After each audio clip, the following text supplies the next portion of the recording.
If you connected with the Texas Chainsaw Massacre from 1974, this episode is your next step. This isn't about jump scares, glossy slashers, or modern horror polish.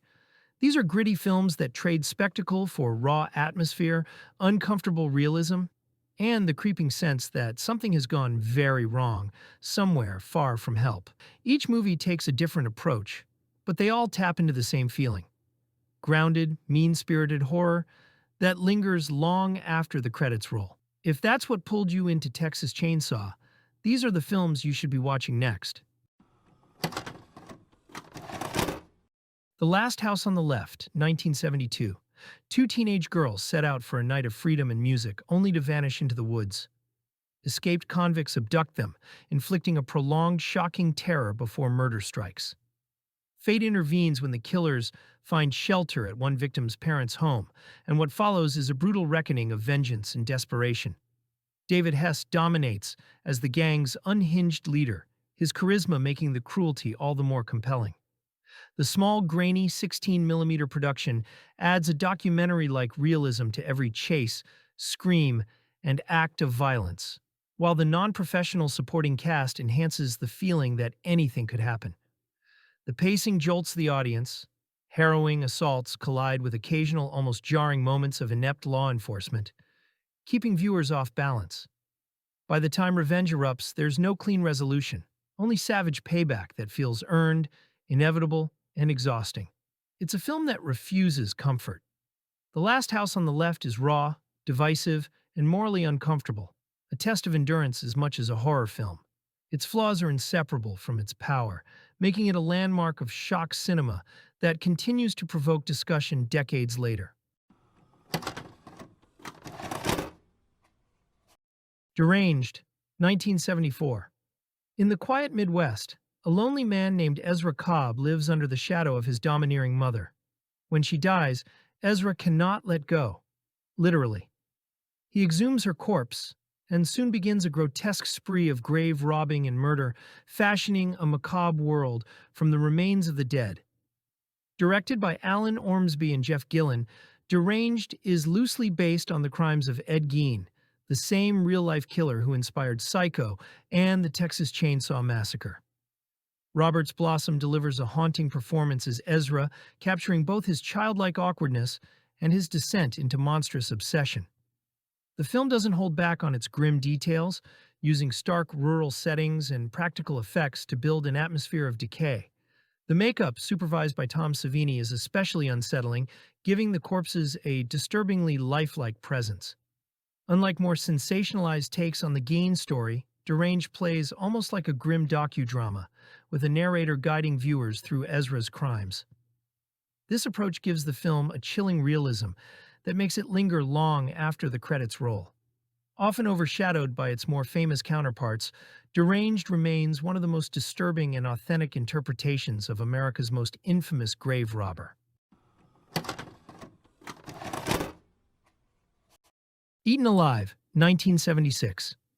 After the raw documentary feel of Chainsaw, Hooper pivoted to something more artificial and fever-dream surreal with Eaten Alive. The film follows guests at a decrepit roadside motel run by Judd, an unhinged proprietor who feeds unlucky visitors to his pet crocodile living in the swamp below. It's Southern Gothic horror filtered through Technicolor madness, shot almost entirely on sound stages with artificial fog and garish lighting. Where Chainsaw felt like stumbling into hell, Eaten Alive feels like being trapped inside someone's psychotic break. Neville Brand plays Judd with wild-eyed intensity, muttering and raving as he stalks his property with a scythe. The theatrical setting, clearly fake trees, day-glow lighting, constant fog, creates disorientation rather than immersion. Nothing feels real, which somehow makes everything more disturbing. The cast includes genre legends: Mel Ferrer, Carolyn Jones, William Finley, and a young Robert Englund in an early role. Marilyn Burns returns from Chainsaw, trading one nightmare for another. Each character stumbles through Hooper's artificial swamp, like figures in a hallucination. Eaten Alive was rougher and meaner than audiences expected, earning mixed reactions on release. Time has been kinder. Its artificiality now reads as bold stylization rather than limitation. Hooper wasn't trying to recreate Chainsaw's realism. He was building a different kind of trap, one where reality itself had warped.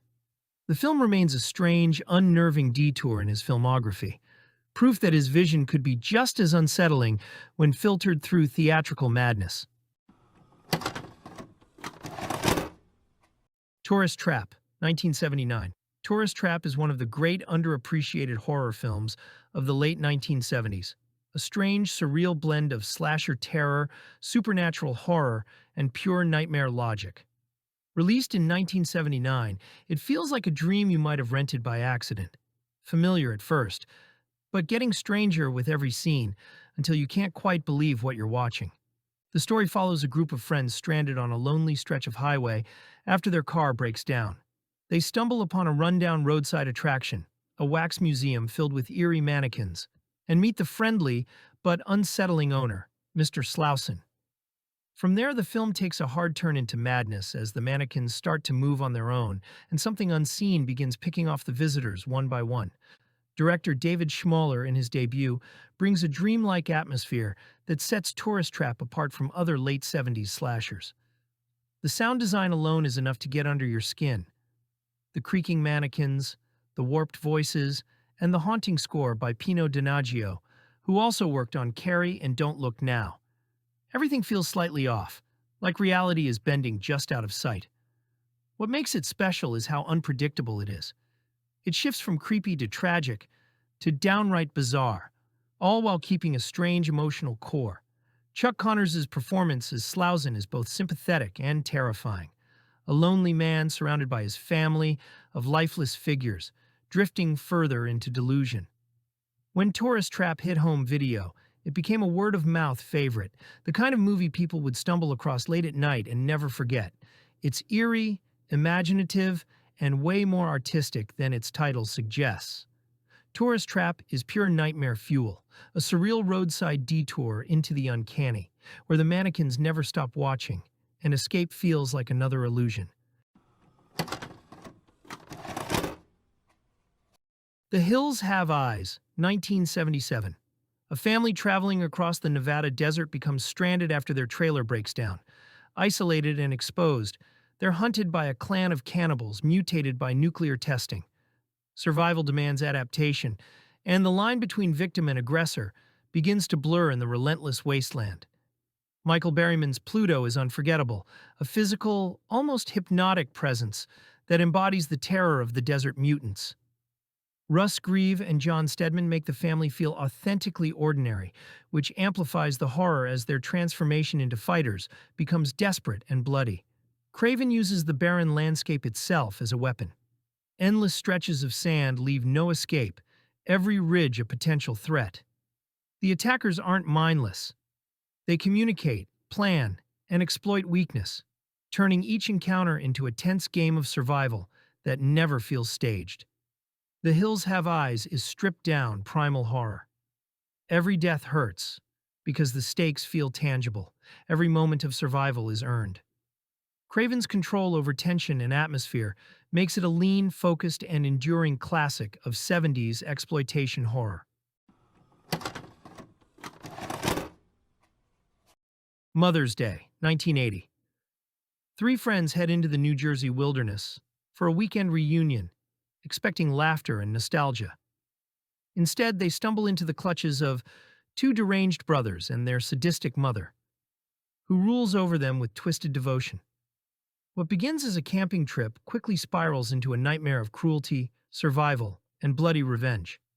Directed by Charles Kaufman and produced by Trauma Entertainment, Mother's Day is one of the most notorious exploitation films of its era. Beatrice Ponce delivers a chilling performance as the domineering matriarch, encouraging her sons to torment their captives in the name of family tradition. Nancy Hendrickson, Deborah Luce, and Tiana Pierce star as the women forced to endure the ordeal, bringing raw emotion to roles that shift from victimhood to resilience. The film blends brutality with biting satire, skewering consumer culture, family values, and the darker side of Americana. Its backwoods setting heightens the isolation, while the grim violence pushes boundaries even for the exploitation wave of the early 80s. What sets Mother's Day apart is the balance between shocking cruelty and moments of dark humor.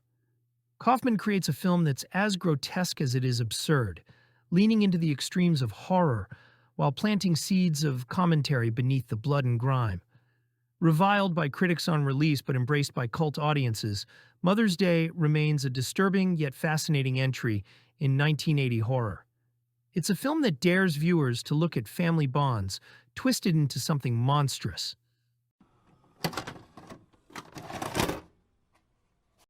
Don't Go in the House, 1979. Don't Go in the House is one of the darkest and most uncomfortable American horror films to come out of the late 1970s. Released in 1979, it was part of the early wave of psycho killer movies, inspired by Psycho and the Texas Chainsaw Massacre, but it pushes even further into the disturbing psychology of isolation and abuse. The film centers on Donnie Kohler, a lonely man who grew up under the control of an abusive mother who burned him as punishment. When she dies, Donnie's mind unravels. He builds a steel-lined room in his house, soundproofed and sealed, where he begins bringing home women to reenact the trauma he can't escape. It's a setup that's both horrifying and strangely sad, the portrait of someone completely hollowed out by childhood pain. What sets Don't Go in the House apart from other late 70s exploitation films is its tone. It's quiet, bleak, and almost clinical in how it observes Donnie's breakdown. There's no joy in the violence, no release, just dread. The sterile lighting and cold industrial spaces make the entire film feel detached, like watching a nightmare from behind glass. When it hit home video, it quickly became notorious for its most graphic scene, one that got it banned or heavily cut in several countries. But even stripped of shock value, it remains deeply unsettling. Don't Go in the House is horror stripped to its bones. No glamour, no charm, just human damage laid bare. It's not a fun watch, but it's one that sticks with you, long after the credits fade. Just Before Dawn, 1981. Deep in the Oregon wilderness, 5 young campers discover that some mountains are meant to stay untamed. When they ignore warnings from a crazed local about demons in the woods, they find themselves hunted by something that's both more primitive and more cunning than any backwoods legend. This isn't just another camping trip gone wrong, it's a survival story where civilization's rules mean nothing against ancient savagery. What elevates Just Before Dawn above standard wilderness slashers is director Jeff Lieberman's commitment to atmosphere and environment. The film treats its forest setting with documentary-like attention to detail, making the wilderness itself feel like an alien world hostile to human presence. Fog-shrouded mountains and rushing rivers aren't just backdrops, they're active participants in the horror. The film's antagonists offer a fresh take on the backwoods killer formula. Instead of the standard deformed hillbilly, we get something more primal and unsettling. The way they move through the forest, their ability to mimic sounds, and their almost supernatural understanding of the terrain suggest creatures that have evolved specifically to hunt in these woods. Greg Henry and Chris Lemmon lead a cast that brings surprising depth to what could have been standard victim roles. Their characters feel like real outdoor enthusiasts who make mostly sensible decisions, which makes their situation even more terrifying when those sensible decisions prove useless against an enemy that doesn't play by civilized rules. The kills in Just Before Dawn aren't just about creative gore. They're studies in mounting dread and environmental horror. The film uses its natural setting to full effect, turning familiar outdoor activities like rock climbing and river crossing into sequences of almost unbearable tension.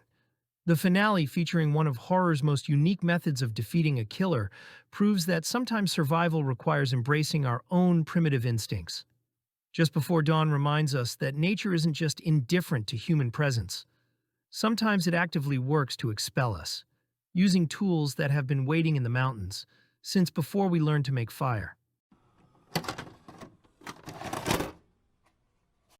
The Funhouse, 1981. The Funhouse takes the familiar teenage slasher formula and traps it inside a carnival, a space designed for fun that becomes a maze of neon-lit terror. 4 teenagers decide to spend the night inside a carnival funhouse as a prank, but they witness something they shouldn't. Now trapped inside with a killer and his equally twisted family, survival means navigating a labyrinth of mechanical horrors and hidden passages. Hooper treats the carnival setting with remarkable attention to atmosphere. The funhouse itself becomes the film's true monster. All flickering lights, distorted mirrors, animatronic grotesques, and hidden machinery that could crush you as easily as entertain. Cinematographer Andrew Laszlo bathes everything in lurid carnival colors, creating a visual nightmare that's both garish and beautiful. The setting feels genuinely disorienting, like being lost inside someone else's twisted childhood memory. Elizabeth Berridge leads the cast as Amy, the final girl who must use intelligence and determination to survive.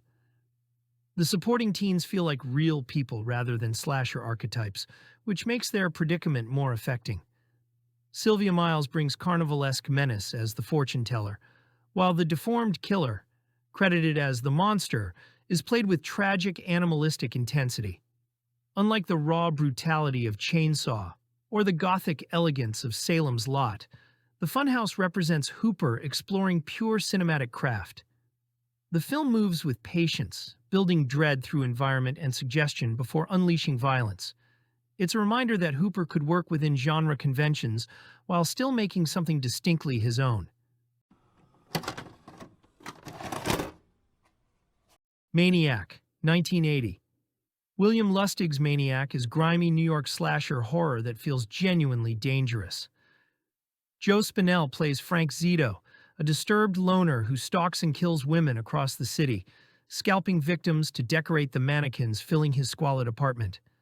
This isn't stylized horror.